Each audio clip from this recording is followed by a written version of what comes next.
Хочу напомнить, что наша страна также располагает различными средствами поражения, а по отдельным компонентам и более современными, чем у стран НАТО. И при угрозе территориальной целостности нашей страны для защиты России и нашего народа мы, безусловно, используем все имеющиеся в нашем распоряжении средства. Это не блеф.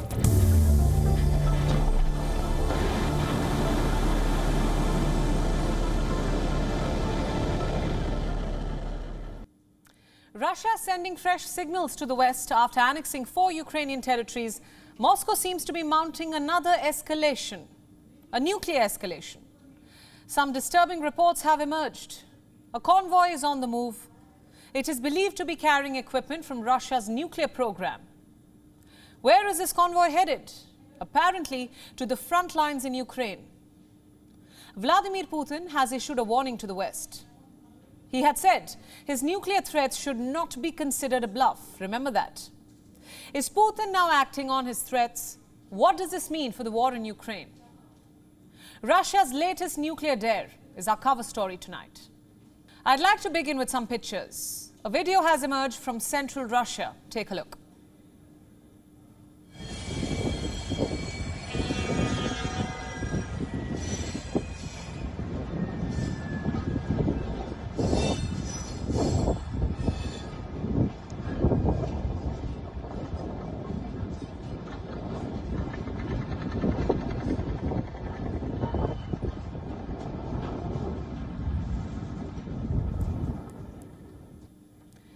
And now let's take a closer look at those pictures. What do you see? There are some military assets. They are mounted on a train and they are on the move. What exactly is on this train? Some reports have emerged. There is a reason to be worried. Apparently, this train is linked to the Russian Ministry of Defense. More specifically, the 12th Main Directorate. What does it do? According to a report, the 12th Main Directorate is a secret nuclear division. It is responsible for nuclear munitions for one, their storage, maintenance, transport, and issuance to military units.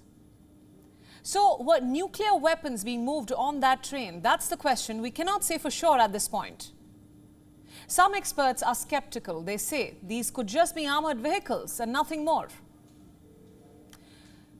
But we need to focus on this fact that no expert is denying this fact. Russia's greatest leverage in this war is its nuclear arsenal. We've spoken about this before, and Moscow plans to use it to its advantage. The NATO has issued a warning to its members. It claims Vladimir Putin has ordered a nuclear test. It could be conducted on Ukraine's borders. This assessment was part of a NATO intelligence report. It had some very specific details.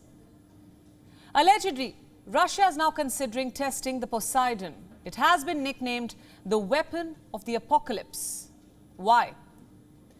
Well, much of its capabilities still remain a secret. Russia hasn't shared much about the Poseidon, but what we do know is this. The missile is about 20 meters long. It is a torpedo, which means it is fired from a submarine. The missile is said to have a range of at least 10,000 kilometers. So it is essentially a long-range weapon. A Russian submarine is on the move. The K-529 Belgorod. It is capable of firing nuclear missiles.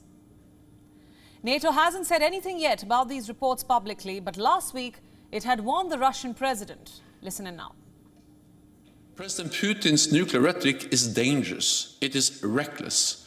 Russia must understand that the nuclear war can never be won and must never be fought, and it will have severe consequences for Russia. Let's talk about the United States. What's its reaction? Well, the US is not dismissing these threats either. They are taking them rather seriously. The White House has issued its own assessment. It said the world would not take the threats from Putin lightly.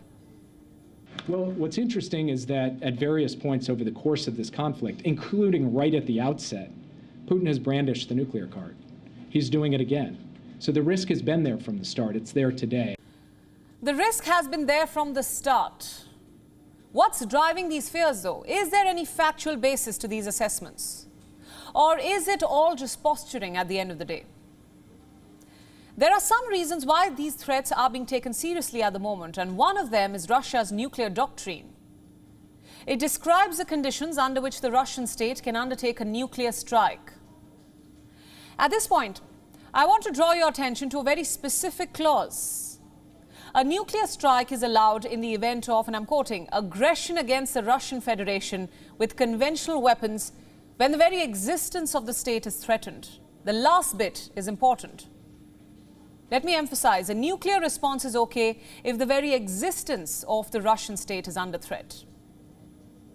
And now let's juxtapose this with some recent comments from the Russian president. What are the reasons that Putin has given to wage this war in Ukraine? He has pitched this as a fight between Russia and the West, where the very existence of the Russian state is under threat. They do not wish us freedom. They want to see us as a colony. They don't want equal cooperation with us, but robbery.